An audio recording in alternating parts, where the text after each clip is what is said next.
This is Mrs. O'Neill for Chapter 11, Section 1, Part 3, Counting Atoms and Diagramming Reactions.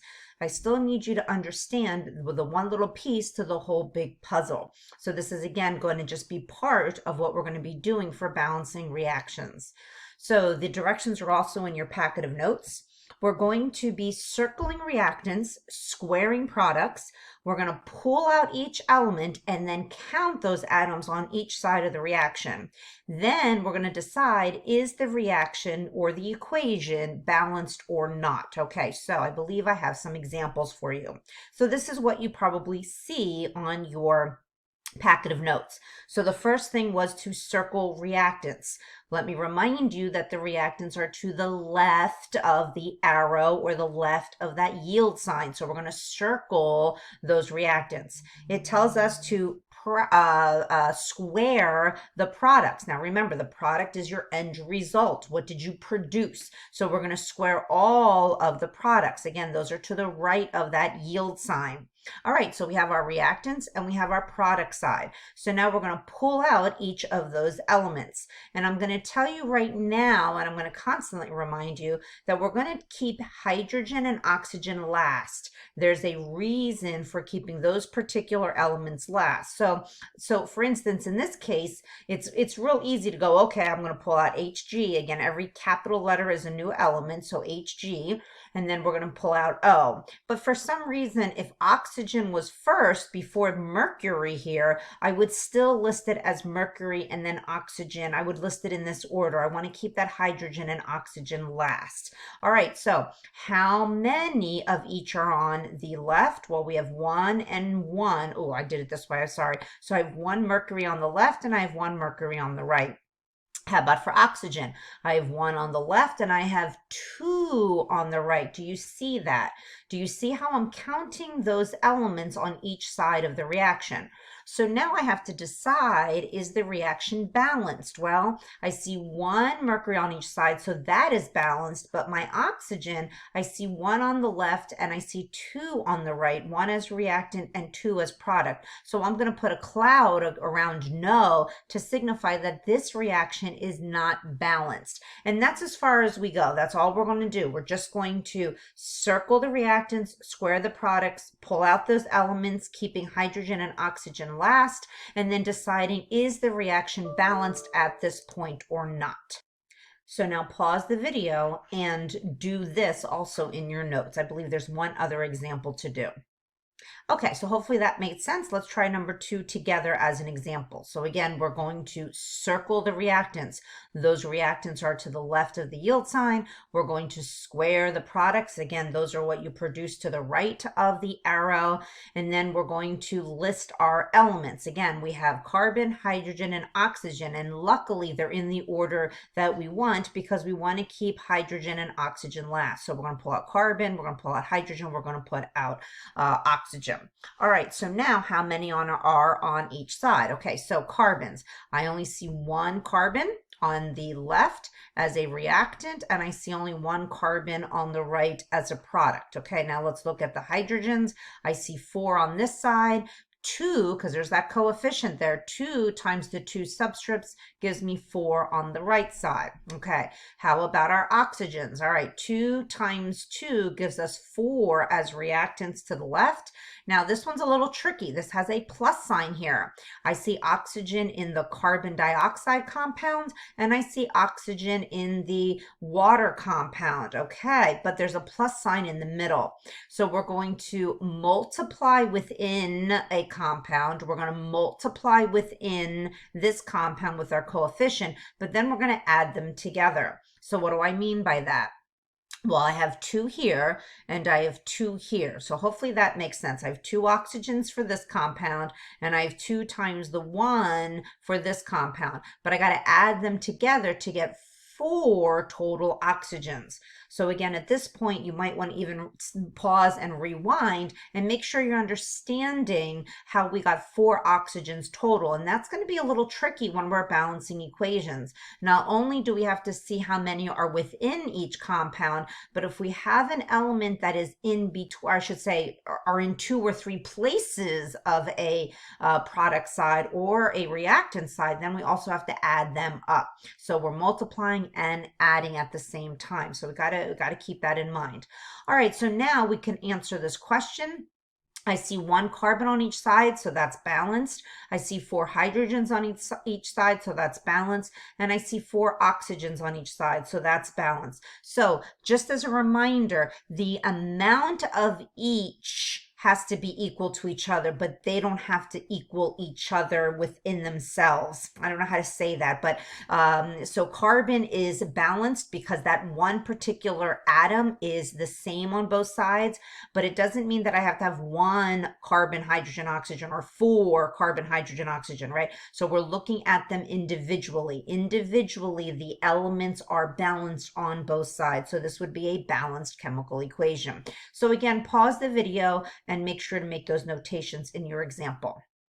All right, so hopefully you got this. If not, again, rewind and re-listen real quick. Otherwise, try doing those practice problems, pause the video, and again, I'll be playing them, I'll play the video and show you those answers as I click through. And I want to remind you, when you're pulling out those elements, keep those hydrogens and oxygens last. All right, at this point, you should have paused. You should have at least tried the practice problems. Hopefully, you either did them all because you think you know what you're doing, or you at least did 1 or 2, and now you're going to play the video as you're doing them yourself. All right, so here's number 1. I'm just going to kind of click through. Here's our reactants. Here's our products. Here's the 2 elements. Here's how many on each side. And again, if you have a question about this, that would be a good time to either highlight or make a question in your margin so that you can ask me or another student in class. And this is not a balanced equation because there's not the same amount of P's and not the same amount of O's on each side. Number 2, here we go. Boom, boom, boom, boom, boom. All right, there's 3 elements. Again, they're in the order that you want them, but they're not going to always be that way. So now we have that coefficient. So boom, boom, boom, boom, boom, boom. And again, I notice I have different amounts of each of those elements, so this is not a balanced equation.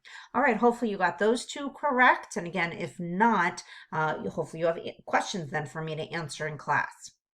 All right, number 3 looks a little bit more challenging because you have, again, that plus sign. You want to be very careful there. So again, here's our reactants, here's our products. Here are the 3 elements that are in this reaction. And here are how many there are. Now, again, this is balanced not because all of them have 2's. It is balanced because there are 2 NA's on both sides. There are 2 CL's on both sides, and there are 2 F's on both sides. So just keep that in mind. All right, number 4, here we go. Again, they're in the order that we want them, but for whatever reason, if oxygen was plus the water, if it was reversed, you still wanted to do hydrogen and oxygen in this order. And in this case, again, the reaction is not balanced. So hopefully you're pausing and checking your work. Number 5 looks real complicated. Let's see here. Got our reactants, got our products, and now again, we're listing the elements in order. This is where it becomes a little tricky here, right? So you see hydrogen before sulfur, but when I make my list, I'm putting sulfur, then hydrogen, then oxygen. All right, so now let's look at the amounts on each side. And I noticed some discrepancies. Chlorine is not balanced and hydrogen is not balanced. So it is not a balanced equation at the moment. All right, and number 6. Again, notice, I see PB and I see oxygen and hydrogen, but then I also see Cl. So here's our reactants, here's our products. Here's the list of elements in the order it should be, and then how many of each on each side. And again, this is another tricky one with hydrogen. You have 2 hydrogens plus 2 hydrogens to make 4 total. And notice everything is equal to each other on the left and the right for each element. So it is a balanced chemical equation at this point. All right, so hopefully that makes sense. Hopefully you checked your work, and if you have questions for me or another classmate in school. All right, so now let's look at some of these equations visually. Again, I just want to give you that visual concept before we really dig in deep into how to balance these equations. So this is not in your notes, but if you want to take notes or put some notes in the margins, you are more than welcome to. Ha, get it? Imbalance because it's not a balanced equation. Ha. All right, here we go. So let's say I want to make some sandwiches for a picnic. I got 6 pieces of bread, 7 pieces of ham, 3 pieces of cheese. But each sandwich is going to need 2 pieces of bread, 2 pieces of ham, and 1 piece of cheese. So how many ham and cheese sandwiches can I make? All right, so pause and just think that through for a second. Hopefully you've come up with 3. You can make 3 ham and cheese sandwiches with all of that information. So let's look at the reaction and what it would look like. So the reactants would be my bread, ham, and cheese, and my products would be my 3 sandwiches. But there's something left over. There should be that 1 piece of ham left over. So that's going to be my nice chemical equation. So let's look at what they would look like as far as elements and compounds. All right, so I have bread. Those kind of look like diatomic molecules to me. I got 7 pieces of ham. Those would be elements. And I got some cheese would be elements. But now my sandwich here looks more like a compound because now I have bread, ham, and cheese. I got them all together. And of course, I have some ham left over there. So again, but if you were to count up all of the bread, ham, and cheese as my reactant side, they would equal the same amount of ham, cheese, and bread on the product side. So can we do this using symbols? Well, we could do 6 B's and 7 H's and 3 C's. Well, how would that look like as sandwiches? 3, B2, H2, C. Get the picture, right? We have our subscripts for our elements, but we have our coefficient for how many total there are. So hopefully that makes sense. And remember that when we're doing a balanced equation, just like our subscripts, you don't always have to have the 1, right? The 1 is understood. All right, so how about trying it with bikes? So we have our frame, we have our wheels, we have our handlebars, and we have our pedals. And total, those are reactants. Our product then would be the bike itself. So again, reactions really are visualizing or trying to visualize those atoms and molecules and compounds put together. So this is just a nice visual understanding carbon and oxygen and how they make that product carbon dioxide. How about on the molecular level? Again, let's just try to answer some of these questions. So pause the video, look at the visual, and can you answer that question? Hopefully you said yes, we have the same amount on each side. Again, you're only going to see the actual formulas, the symbols of the reaction, but this is the visual sense, just like Mr. Anderson did on the Bozeman Science video. All right, how about this guy? So visually and using the symbols, can you decide that no, this reaction is not balanced at all? All right, so what substance would we need to add? Well, we would have to add another carbon dioxide. Now notice we have to add a whole carbon dioxide, not just an oxygen, but a carbon monoxide. I apologize, carbon monoxide in order to make that balanced. But it's not balanced yet because now we have to add another carbon.